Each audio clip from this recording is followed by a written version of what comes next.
सकती है। फरवरी 2026 में अमेरिका और इजरायल की संयुक्त सैन्य कार्रवाई के बाद पश्चिम एशिया आग की लपटों में है। ईरान के सर्वोच्च नेता अयातुल्ला अली खामेनेई की हत्या हो चुकी है। होर्मुज जल अधमरुमध्य अव्यवस्था की चपेट में है और भारत के 28 जहाज और लगभग 800 नाविक वहां फंसे हुए हैं। इस पूरे संकट के बीच ईरान ने भारत की तरफ हाथ बढ़ाया है कूटनीति का, संपर्क का और सहयोग का। सवाल यह है कि भारत इस हाथ को थामे या छोड़े। यहाँ एक छोटी सी बात जरूरी है, अगर आप इस तरह के तथ्यात्मक और रिसर्च आधारित विश्लेषण को जरूरी मानते हैं तो वीडियो को लाइक जरूर कीजिए, चैनल को सब्सक्राइब करके जुड़िए ताकि ऐसी ही जमीनी और वैश्विक खबरें आप तक नियमित पहुंचती। और अगर आपको लगता है कि यह जानकारी दूसरों तक भी पहुंचना चाहिए तो वीडियो को शेयर करना न भूलें। तो आगे जानेंगे कि यह पूरा समीकरण कहां से शुरू होता है। 12 मार्च 2026 को प्रधानमंत्री नरेंद्र मोदी ने ईरान के राष्ट्रपति मसूद पेजेशकियान से फोन पर बात की। यह कोई सामान्य शिष्टाचार कॉल नहीं थी, यह उस संकट की स्वीकृति थी जो भारत की ऊर्जा सुरक्षा, समुद्री व्यापार मार्गों और लाखों भारतीय नागरिकों की जान को सीधे प्रभावित कर रहा है। मोदी ने होर्मुज जलअधमरुमध्य से भारतीय जहाजों के निर्बाध आवागमन और भारतीय नागरिकों की सुरक्षा को प्राथमिकता बताया। दूसरी तरफ पेजेशकियान ने भारत से, जो इस समय ब्रिक्स की अध्यक्षता कर रहा है, यह अपेक्षा जताई कि वह इस संकट में एक सशक्त और रचनात्मक भूमिका निभाए। अब यहाँ एक बुनियादी सवाल खड़ा होता है, ईरान भारत से इतनी उम्मीद क्यों रख रहा है? इसका जवाब उन दशकों के संबंधों में है जो सिर्फ कागजों पर नहीं बल्कि जमीन पर भी बने हैं। भारत ने ईरान के चाबहार बंदरगाह में लगभग $500 मिलियन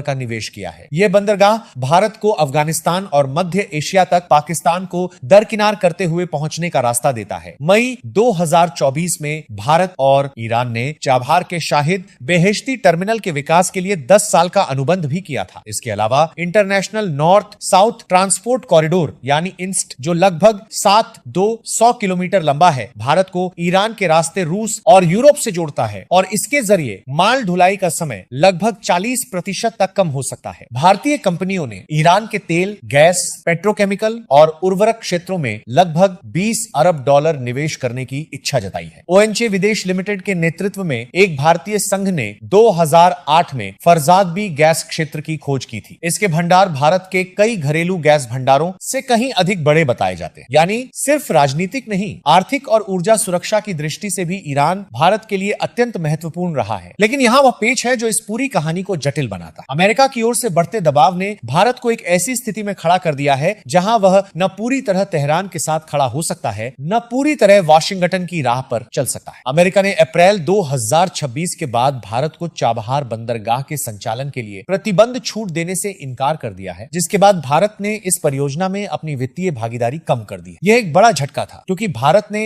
इस बंदरगाह में वर्षों की मेहनत और करोड़ों डॉलर लगाए हैं। रिपोर्ट्स के अनुसार भारत ने अपनी पूरी वित्तीय प्रतिबद्धता लगभग $120 मिलियन को अमेरिकी प्रतिबंधों के पुनः लागू होने से पहले ही ईरान को हस्तांतरित कर दिया। इसके बाद अमेरिका ने भारत को एक सशर्त 6 महीने की छूट दी जो 26 अक्टूबर 2025 से 26 अप्रैल 2026 तक प्रभावी है, ताकि भारत अपनी प्रतिबद्धताओं को संभाल सके। विशेषज्ञ इसे पूर्ण वापसी नहीं बल्कि रणनीतिक पुनर्संतुलन कह रहे हैं। अब इस पूरे घटनाक्रम में एक और बेहद अहम पहलू है जिसे नजरअंदाज करना संभव नहीं। भारत के लगभग 28 जहाज और करीब 800 भारतीय नाविक इस समय होर्मुज जल अधमरुमध्य में फंसे हुए हैं। यह वही जल अधमरुमध्य है जिसके बारे में कहा जाता है कि भारत के लगभग 40% कच्चे तेल के आयात और आधे गैस आयात की आपूर्ति इसी रास्ते से होती। जब ईरान के नए सर्वोच्च नेता ने होर्मुज को बंद रखने का संकेत दिया तो मोदी ने तत्काल पेजेशकियान को फोन किया। यह महज संयोग नहीं था, यह आर्थिक व्यवस्था की मान्यता थी। विश्लेषकों का कहना है कि जिस तरह प्रधानमंत्री मोदी ने इजरायल की संसद को संबोधित किया, अमेरिका इजरायल की ईरान पर सैन्य कार्रवाई से ठीक कुछ दिन पहले उससे तेहरान की नजरों में भारत की छवि पर असर पड़ा है। ईरानी मानस में यह कार्रवाई से छवि पर असर पड़ा है, ईरानी मानस में छवि गहरी बैठ गई। और इसी संदर्भ में जब ईरान ने कुछ भारतीय जहाजों को सुरक्षित मार्ग दिया तो यह एक सुनियोजित संकेत था। भारत के साथ संवाद का दरवाजा अभी बंद नहीं हुआ है। विदेश मंत्री एस जयशंकर ने स्पष्ट कहा कि भारत और ईरान के बीच मिलकर काम करने का इतिहास है और कूटनीति व्यावहारिकता पर आधारित रहती। लेकिन यह व्यावहारिकता कितनी टिकाऊ है, ये असली प्रश्न है। एक तरफ अमेरिका है जो भारत पर ईरान के साथ व्यापार सीमित करने का दबाव डाल रहा है, दूसरी तरफ ईरान है जो भारत से ब्रिक्स मंच पर समर्थन चाहता है। फरवरी 2026 में अमेरिका ने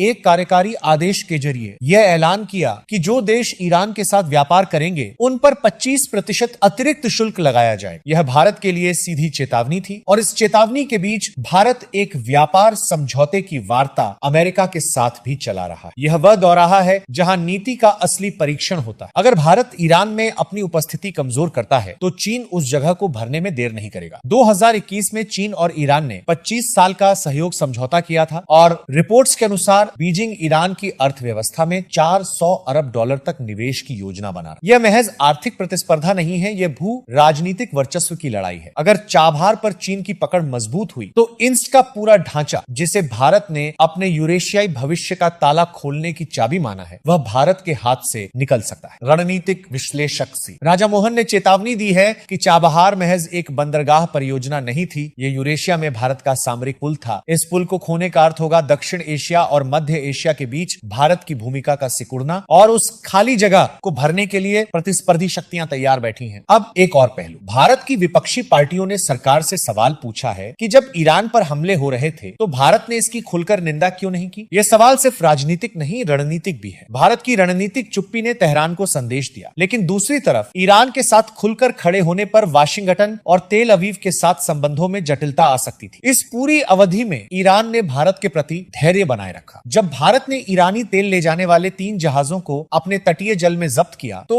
ईरान ने कोई सार्वजनिक प्रतिक्रिया नहीं दी, जबकि अन्य देशों द्वारा ऐसे कदम उठाने पर वह कड़ी प्रतिक्रिया देता रहा। ये ईरान की उस रणनीतिक समझदारी का संकेत है कि भारत अभी भी उसका एक महत्वपूर्ण साझेदार है जिसे खोना उचित नहीं। तो क्या ईरान ने वाकई भारत के लिए खजाना खोल दिया है? यह कहना अतिशयोक्ति होगी, लेकिन यह जरूर कहा जा सकता है कि ईरान ने कूटनीतिक द्वार खुला रखा है, व्यापार का, संवाद का और ऊर्जा सहयोग का। भारत के सामने एक बड़ा सवाल यह है कि वह इस खुले दरवाजे से कितना फायदा उठा सकता है, जबकि अमेरिका की नजरें उस पर टिकी हुई हैं। भारत के मेयर ने स्पष्ट किया है कि वह अमेरिका के साथ किसी व्यवस्था पर काम कर रहा है और अभी तक कोई आधिकारिक वापसी नहीं हुई है, यानी दरवाजे पूरी तरह बंद नहीं हुए हैं, न चाबहार के न ऊर्जा सहयोग के। लेकिन समय की कमी है। 26 अप्रैल 2026 की समय सीमा नजदीक है और उसके बाद भारत के विकल्प और सीमित हो सकते हैं। ये वह मोड़ है जहां भारत की विदेश नीति की असली परीक्षा होती है। क्या भारत उस रणनीतिक स्वायत्तता को बनाए रख सकता है जिसकी बात वह दशकों से करता आया है? क्या वह एक साथ वॉशिंगटन, तेहरान और मॉस्को के साथ संतुलन बिठा सकता है, या फिर बदलती दुनिया में यह संतुलन अब संभव नहीं रहा? आज की दुनिया में गुटनिरपेक्षता उस रूप में नहीं रही जैसी 1950 और 60 के दशक में थी, लेकिन भारत की भू राजनीतिक जरूरतें, ऊर्जा, व्यापार मार्ग, क्षेत्रीय संपर्क वही हैं जो दशकों पहले थी, और ईरान उन जरूरतों के केंद्र में आज भी है। ईरान ने भारत के लिए जो द्वार खुले रखे हैं, चाबहार से ISTC तक, ऊर्जा सहयोग से समुद्री मार्गों तक, वे भारत की दीर्घकालिक रणनीति के लिए अपरिहार्य हैं। यह खेल महज 2 देशों के बीच नहीं है, इसमें अमेरिका, चीन, रूस और पूरे पश्चिम एशिया की शक्तियां शामिल हैं, और भारत उस केंद्र में खड़ा है जहां हर दिशा से दबाव है, हर दिशा से अवसर भी है। भारत की विदेश नीति की कसौटी यही है कि वह इन दबावों के बीच अपने राष्ट्रीय हित को कैसे सुरक्षित रखता है, बिना किसी एक शक्ति का मोहरा बने और बिना अपने पुराने साझेदारों को